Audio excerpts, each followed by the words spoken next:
Bismillahirrahmanirrahim. Assalamualaikum warahmatullahi wabarakatuh. Saudaraku yang dirahmati Allah, Rasulullah Shallallahu Alaihi Wasallam bersabda, "Idza matal insan inqata'a amaluhu illa min thalathah." Manusia kalau sudah meninggal, maka terputuslah seluruh amal perbuatannya kecuali 3 hal. Apakah 3 hal itu? Shadaqatin jariyah, au ilmin yuntafa'u bihi, au waladin salihin yad'u lahu. Sedekah jariyah atau wakaf, ilmu yang bermanfaat, dan anak soleh yang mendoakannya. Sedekah jariyah dalam hadis ini difahami oleh para ahli hadis dengan istilah wakaf. Sedekah jariyah itu artinya wakaf. Wakaf atau sedekah jariyah adalah amalan yang pertama kali disebut, atau amalan yang pertama kali akan mengalirkan pahala detik kematian kita. Sedekah jariyah atau wakaf. Maka ya kita harus memperbanyak wakaf, memperbanyak amal soleh, amalan-amalan kita, sedekah-sedekah kita. Karena itulah yang tetap akan berjalan argonya, akan terus mengalirkan pahalanya meskipun kita sudah meninggal dunia. Yang kedua adalah ilmu yang bermanfaat. Ajarkanlah orang lain, siapapun dia, ilmu-ilmu yang bermanfaat. Bayangkan orang mengajarkan alif, ba, ta, a, b, c, mengajarkan orang bisa membaca.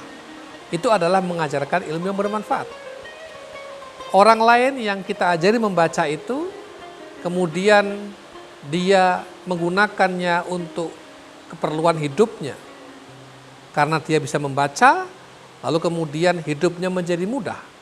Berarti kita akan terus mendapatkan pahala dari orang yang kita ajarkan membaca itu. Kita mengajarinya berhitung. Orang yang kita ajari berhitung itu kemudian dengan ilmunya, dengan hitung-hitungannya, hidupnya menjadi mudah, bermanfaat bagi keluarga dan orang lain, maka setiap saat pahalanya akan terus mengalirkan pada kita. Mengajari sholat. Setiap kita mengajari orang lain sholat, maka setiap kali orang itu sholat, dia bisa sholat dengan benar karena kita pernah mengajarinya sholat, maka setiap kali dia sholat, pahalanya akan terus mengalir pada diri kita. Dan lain sebagainya. Atau yang ketiga, anak soleh yang mendoakannya. Anak soleh di sini tidak mesti harus anak sendiri, anak kandung, anak biologis. Tetapi menggunakan kata-kata nakirah, menggunakan isim nakirah, indefinitif. Jadi anak siapa saja, santri kita, murid kita, saudara kita, tetangga kita, sepanjang dia mau mendoakan kita dengan tulus setelah kematian kita, insya Allah doa itu akan sampai kepada kita. Dan itu yang tidak akan pernah terputus. Saudaraku yang dirahmati Allah, ada pertanyaan. Saya nggak bisa mengumandangkan adzan, tapi saya ingin pahala seperti pahala orang yang mengumandangkan adzan. Bagaimana caranya? Bisa. Dia bersedekah dengan membelikan mikrofon untuk masjid atau musola. Atau dia bersedekah, berwakaf, membelikan speakernya. Atau dia bersedekah, berwakaf dengan membayarkan listriknya, dan lain sebagainya.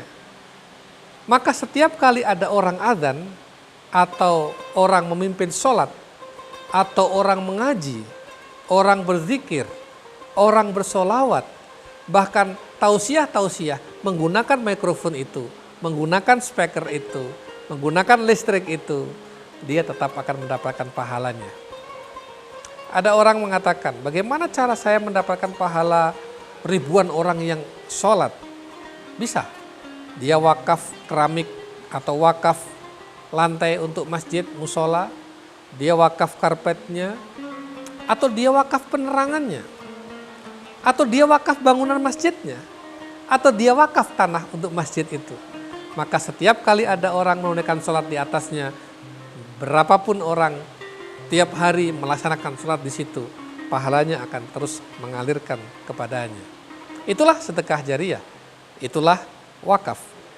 Jadi wakaf bisa dilakukan dengan berbagai cara. Maka kata Rasulullah, man dalla ala khairin falahu mithlu ajri fa'ilihi.